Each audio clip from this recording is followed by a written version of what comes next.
Let those who have two shoes sell one and buy a sword. Those who have two trousers can sell one and buy a sword, because now it is time for revolution. And this revolution is no longer on streets. This revolution is no longer about burning cars. This revolution is in the mind, because if your mind is not under your control, your body will be but a tool of your own oppression. Peace and blessing, peace and power, revolutionary greetings to all of you African family from wherever you find yourself. It is a pleasure as always from the African Continental Unity Party to have our weekly discussion where we talk about the future of Africa and the things that has to be done as part of our own responsibility as African people to make Africa becomes the Africa that we want. My name is Kabbalah here again, member of the African Continental Unity Party, working the communication team. So today, what came to my mind was just to briefly discuss about this idea of revolution, because every time we come here, we talk about revolution. We talk about now it's time for revolution. You need to sell your nanani to buy a sword because of it's time for revolution. People get confused. People get confused and ask a lot of questions about revolution. When we talk about revolution, people have an idea that revolution is only about violent acts and all those kind of violent stuff that we know. But I just want to make it clear that that's not what we call revolution. Actually, that can be called a protest or a riot. But when we talk about revolution, it's a completely different scientific approach that people have to undertake in order to change the system. The reason why we talk about revolution now is because there is no other way that we have to change Africa. There's no other alternative. There is no other solution for the problems that we have in Africa today. But I can even say, not particularly in Africa, but the problem of humanity that we are facing today, a decline of humanity that we are facing today. All of this cannot be changed without going through revolution. And when we talk about revolution now, we see nothing else but the change of the system. When we say revolution, we talk about changing the system. So changing the system also means changing the values that govern or that characterize that system. So it's realistically speaking, it means when you look at Africa today, you will see that African people, from wherever we find ourselves, we are confronted by two major challenges. Wherever you are, whether you are in the diaspora or whether you are in Africa, you will realize when you try to study our situation critically, you will understand that we are confronted by two major challenges. The challenge number one is that us as African people, we are not in charge of our destiny. We are not in charge of our destiny. We don't decide about our destiny. In most cases, globally speaking as African people or systemically speaking. And the challenge number two is that we are not in charge of our resources, right? So these are the major challenges that we are facing as African people. We are not in charge of our destiny. It means whatever that Africa is today, in most cases, was decided by other people, not by us as African people. And we are in the process whereby other people take decisions today to affect what Africa becomes tomorrow. I can take you back to give you an example of what I'm talking about. When you go back to 1884 and 1885, Berlin Conference, from which Africa is what it is today, broken in small pieces or into small groups of people that can be easily controlled and dominated. Or in other words, the Berlin Conference created the colonial enclosures that we call today countries. At that meeting, there was no African who was invited. There was no African who was consulted. It was a decision taken by our oppressors. They gathered there and decided about the destiny of African people. And they said, okay, what we're going to do with these people is that we're going to put them in small colonial enclosures so that we can be able to dictate their lives, their future, and control them.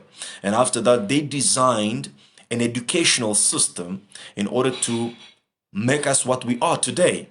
Little French, little British, little Portuguese, people who find nothing worthy within themselves, but willing to become anything else except themselves. People who deny their own culture because they want to be Europeanized, so to say. So, you see, this was a decision taken over our destiny. We were not invited to that meeting. We didn't make any decision in that meeting. But it's not just in the past, it's not just actually in the history. It is still happening today as we're speaking right now. Just I think 2 months ago, there was a debate in American Congress. Actually, not even a debate. There was a law that was voted in the Congress in the United States to decide and to prevent, in order to prevent African nations to deal, for example, with Russia, because America is at war with Russia. So they decided, they said, okay, let us have a meeting among themselves. They didn't even consult one of African nation. It was not even at the UN level. It was in America where they sat down and decided, we're going to make sure that we prevent any African nation to have any kind of relationship or business deal with Russia. This is again a way of controlling people's destiny. So that's why I'm saying that one of the challenges that we have as African people, globally speaking, is that we don't have collectively have a decision over our destiny. We don't decide what we have to become as African people.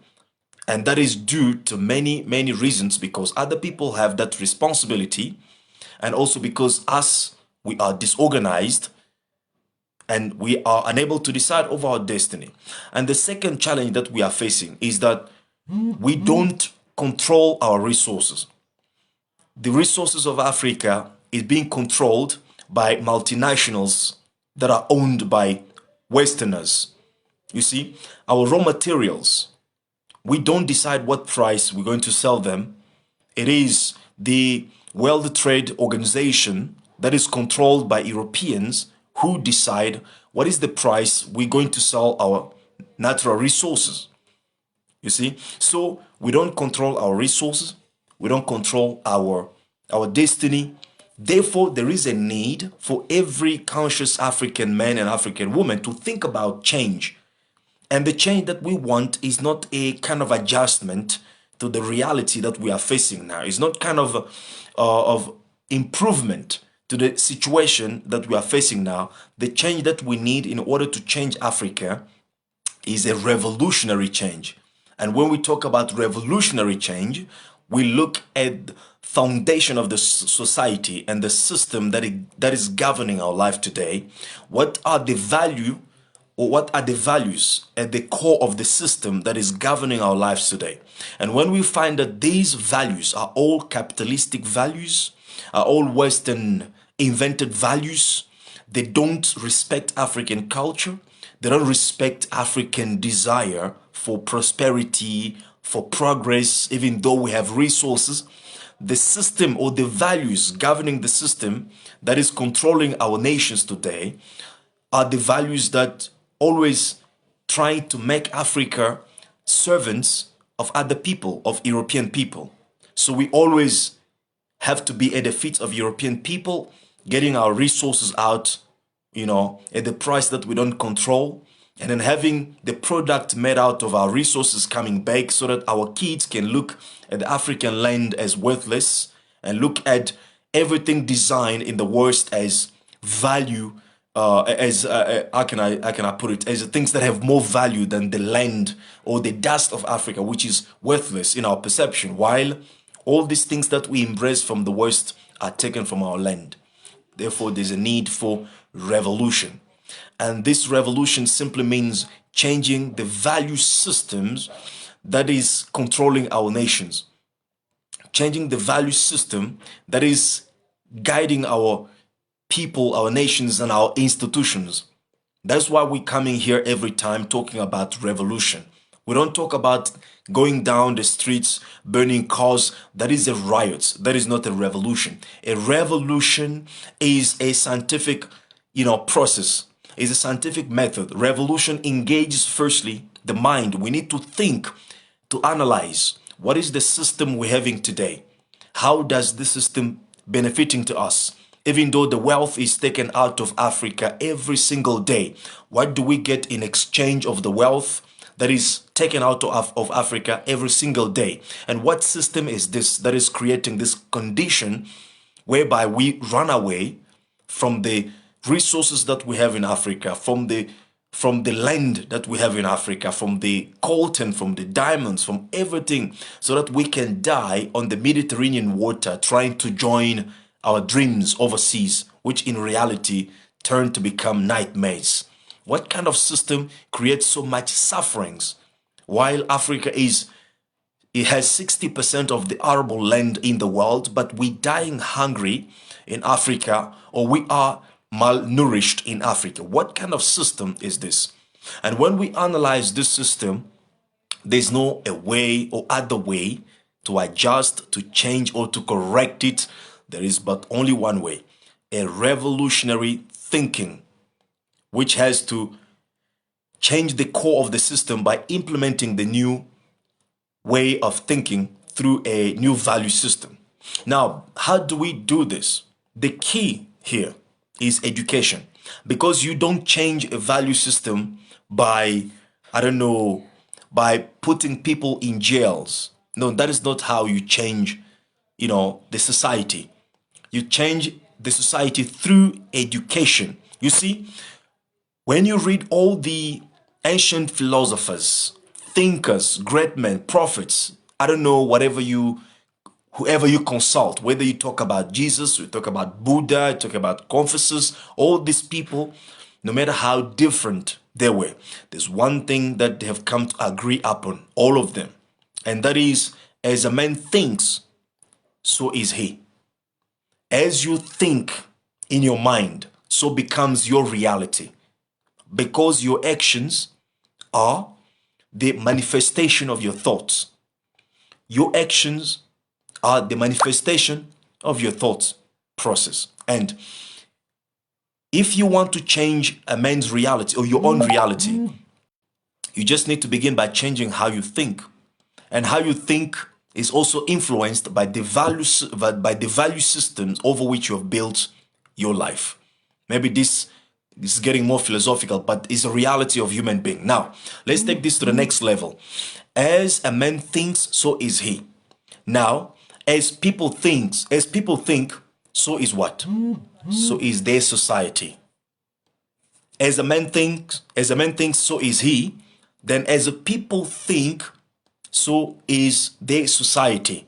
So this is to say our society is a direct reflection of our thought process as an entire population. As we are thinking collectively, we create the society that we see. So if you want to discover what is the source of most of problems that we have in a society, begin to investigate how people think in that society. And if we want to change our society after we have discovered that the reality of our society is not good, we don't have to build a lot of jails in order to incarcerate people who misbehave. What we need to do is to change how people think.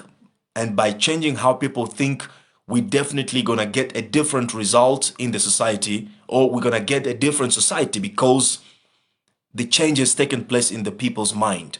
Therefore, we have to emphasize more on the education rather than on other coercive measures such as building prisons and forcing people in doing things that they don't feel comfortable to do. So education is the key. And as Frederick Douglass said it is easy, or it is easier to raise strong children than to change or correct a broken man. So this implies that if we want to properly do this revolution or this revolutionary work, we need to focus on our younger generation. We need to focus on our younger generation by creating a new curriculum that will have to teach them what they have to know in order to manage their society. So you see, education is at the center of every revolutionary process. We cannot talk about education, or we cannot talk about revolution if we don't have an educational program that we want to implement in order to change the mindset of our people. Because we can build roads for people in terms of developing the country. We can create jobs for people in a way of creating economic condition for our people.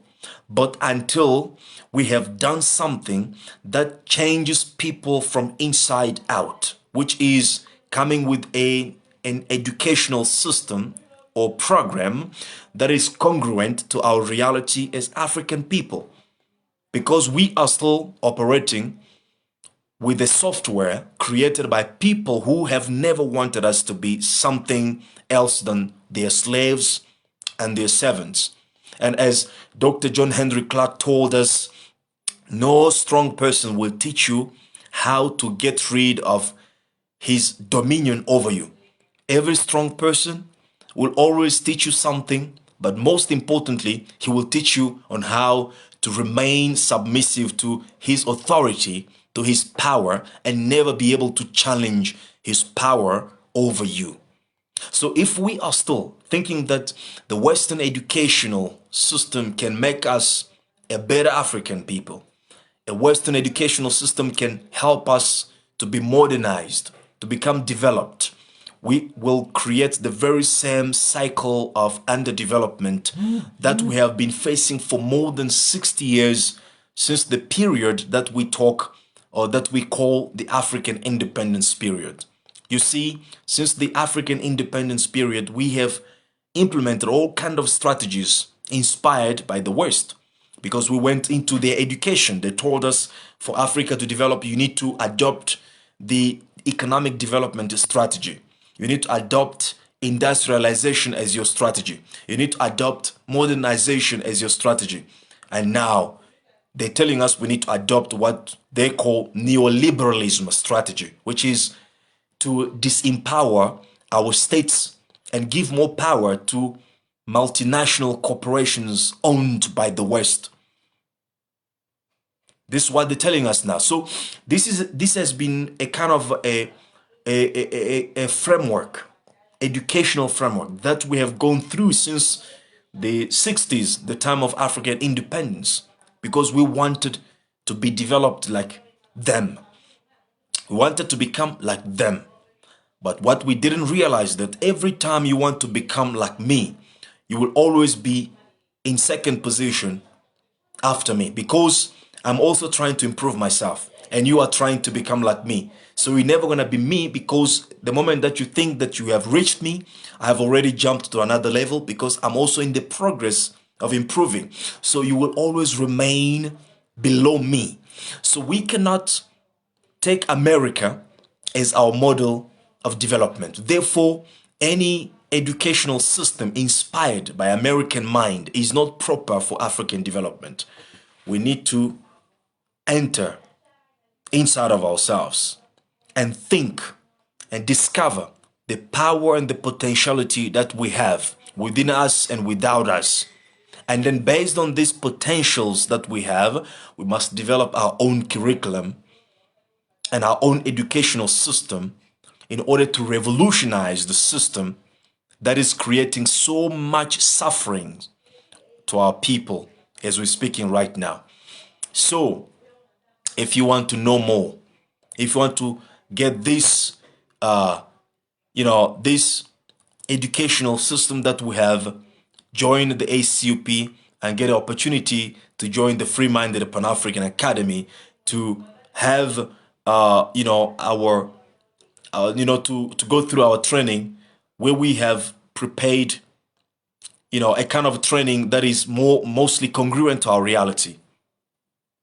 You see, it's time to get out of ignorance and to become informed person, because now in this time of information, or this age of information, I believe that ignorance is only a choice. So we have our own compensatory educational program that we have developed within the Free-Minded Pan-African Academy, and our aim is to create new leaders in politics and in business.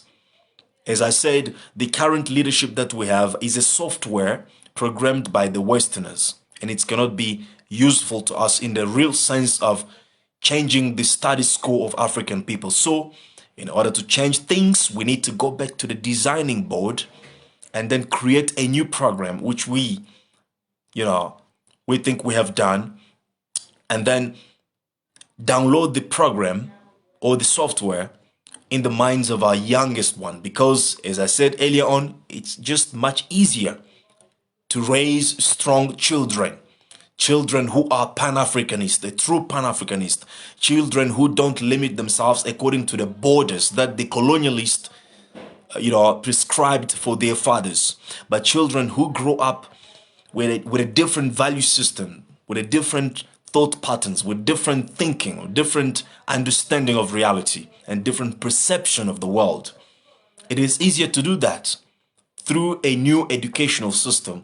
It is easier to do that than to try to change a broken man, a man who has been already educated to believe that he is an inferior human being. He's a second-class human being, and his place should be below the white man's place. It is very difficult to change this kind of perception. A person who believes that he has no duty or a responsibility on earth because his inheritance is in heaven. This kind of mentality is difficult to change. This mentality, because these are the reflection of a broken personality. But it's easier to begin with the young ones who have not yet been exposed to so much filth, so much lies, and so much alienation as we are facing them as we grow in our society today. So this was just to clarify what is revolution. When we talk about revolution, we actually talk about education. When we talk about revolution, we talk about new educational system or software that will teach our people to believe and to do and to become something different than what we have today. You see, we can talk about the system, but people are the ones who make a system. People are the ones who drive the system. So if we don't focus on the people, we only focus on let's change this, let's change that, that change is not going to be substantial. Our focus must be on the people. Educate, raise strong children. It is our mission within the African Continental Unity Party. Thank you very much for your time. Please share this video, like it and share it to support what we do.